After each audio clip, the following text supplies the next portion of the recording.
What do you think the kind of common features are of successful kids drama? What makes a good kids drama? I think it's got to be relatable to kids, first of all. I mean, personally, I'm a great fan of shows that mums and dads want to watch as well. You want characters who you identify with, that you invest in, and you want characters who take you into a world that you're interested in. It may be at a step removed. There might be aliens, there might be witches, but you're able to explore those themes. In order for it to work, you've got to have a kind of emotional reality underneath that, and you've got to have characters that you sort of care about, however stupid they are, even in things like Father Ted or something like that. You know, you kind of root for them deep down because you recognise their human characteristics.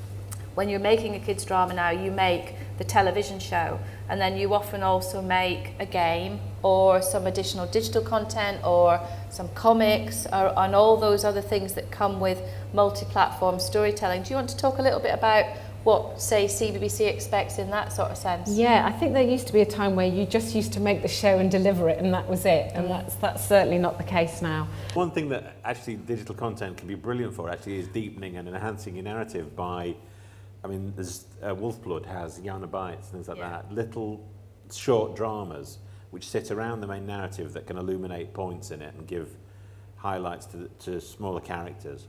But what's also great about those kind of shows is because there's less pressure on them, they're great places to use as a training ground for talent. And all these little extras, they just get hoovered up by the audience, don't they?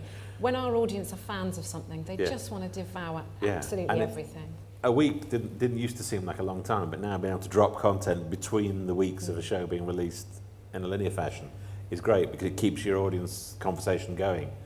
Catch Up has played a huge part in that for the BBC. So BBC iPlayer and now Kids iPlayer, with some of our dramas, about half the audience are coming in through Catch Up, and some of it is busy kids' schedules, and some of it is teenagers going, I don't watch CBBC, but of course they watch BBC iPlayer. So it's quite interesting. It is quite interesting. We need to involve third-party funding in our shows more so than we ever have. So I think we're looking for those ideas that absolutely don't shortchange the UK audience, that reflect back our audience, but also have that element of universality that means that they can travel as well, and so hence attract that third-party funding, which means that we can produce them to the level that our audience expect. You've been a lovely audience, and I think we should put our hands together in appreciation for a very interesting panel.